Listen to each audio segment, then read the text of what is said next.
హైదరాబాద్ వేదికగా జరుగుతున్న తెలంగాణ టీ20 లీగ్ 2026లో రంగారెడ్డి రైజర్స్ సత్తా చాటింది.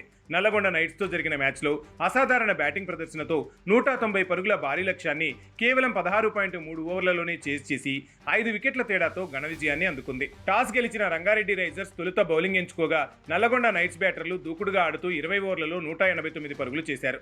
మధ్య ఓవర్లలో వరుస బౌండరీలతో స్కోరు వేగంగా పెంచి ప్రత్యర్థి ముందు 190 పరుగుల సవాల్ విసిరారు. భారీ లక్ష్యంతో బరిలోకి దిగిన రంగారెడ్డి రైజర్స్ ఏమాత్రం ఒత్తిడికి లోను కాలేదు. తొలి ఓవర్ నుంచే దూకుడు ప్రదర్శిస్తూ రన్ రేట్ను 10 పరుగులకు పైగా కొనసాగించారు. వికెట్లు పడుతున్నా స్కోరింగ్ వేగం మాత్రం ఎక్కడా తగ్గలేదు. ఈ సమయంలో క్రీజులకు వచ్చిన తనై త్యాగరాజన్ మ్యాచ్ స్వరూపాన్నే మార్చేశాడు. నల్లగొండ బౌలర్లపై ఎదురుదాడికి దిగిన అతను మైదానం నలువైపులా షాట్లాడుతూ ప్రేక్షకులను అలరించాడు. కేవలం 30 బంతుల్లోనే అజేయంగా 71 పరుగులు సాధించి మ్యాచ్ను పూర్తిగా రంగారెడ్డి రైజర్స్ వైపు తిప్పేశాడు. అతని ఇన్నింగ్స్లో 7 ఫోర్లు 5 భారీ సిక్సర్లు ఉండగా స్ట్రైక్ రేట్ 236కు పైగా నమోదైంది.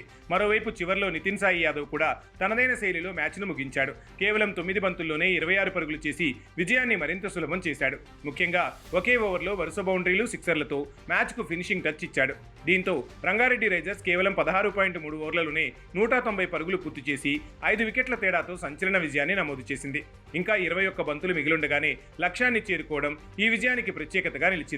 బ్యాటింగ్లోనే కాదు బౌలింగ్లో కూడా తనై త్యాగరాజన్ ఒక వికెట్ తీసి ఆల్రౌండ్ ప్రతిభ కనబరిచాడు. అందుకే అతనికి player of the match award దక్కింది. తెలంగాణ టీ20 లీగ్లో ఇప్పటి వరకు జరిగిన మ్యాచ్ల్లో ఇదే అత్యంత వేగవంతమైన భారీ రన్ చేజుల్లో ఒకటిగా నిలిచింది.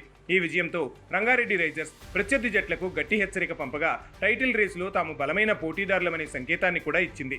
ఇప్పుడు ఈ జట్టు ఇదే జోరును కొనసాగిస్తుందా లేక మిగతా జట్లు గట్టి కౌంటర్ ఇస్తాయా అన్నది ఆసక్తికరంగా మారింది.